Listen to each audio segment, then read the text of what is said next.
Where did God come from? Most everyone knows the Christian's response to this question. God is eternal. He did not come from anywhere. Although atheists may think that this answer is unscientific and merely an attempt to avoid the question, in truth, observation and reason declare otherwise. The question, where did God come from, or what caused God, assumes that God had a cause. However, by definition, an eternal spirit, the everlasting God, cannot logically have a cause.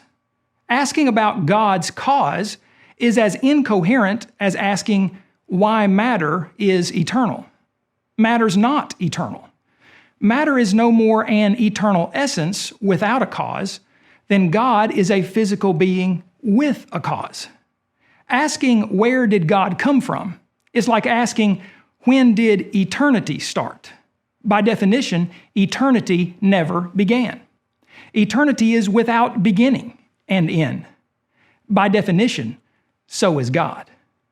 Friends, from what we observe in nature, matter and energy are neither created nor destroyed. Scientists refer to this observed fact as the first law of thermodynamics. Evolutionists allege that the universe began with the explosion of a ball of matter 13 to 14 billion years ago.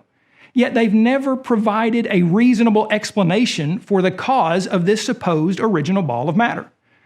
An attempt was made a few years ago in an issue of New Scientist magazine titled The Beginning: What Triggered the Big Bang?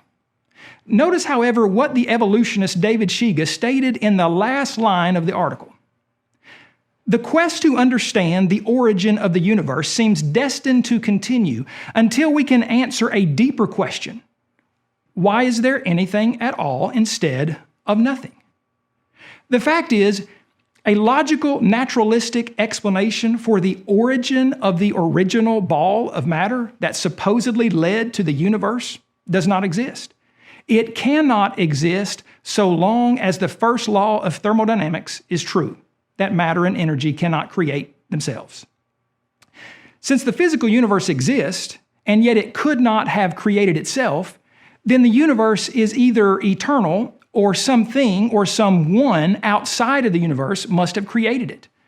Relatively few scientists propose that the universe is eternal. In fact, there would be no point in attempting to explain the beginning of the universe, with the Big Bang, for example, if scientists believed it's always existed. What's more, the second law of thermodynamics, which states that matter and energy become less usable over time, has led scientists to conclude that the universe has not always existed. That is, it's not eternal. So why don't the laws of thermodynamics or the law of causality apply to God? Because these scientific laws, like all scientific laws, apply to what we find and study in nature. And again, by definition, God is not natural and thus is logically not subject to the laws of nature. If matter is not eternal and it cannot create itself, then the only logical conclusion is that something or someone outside of nature who is supernatural caused the material universe and everything in it.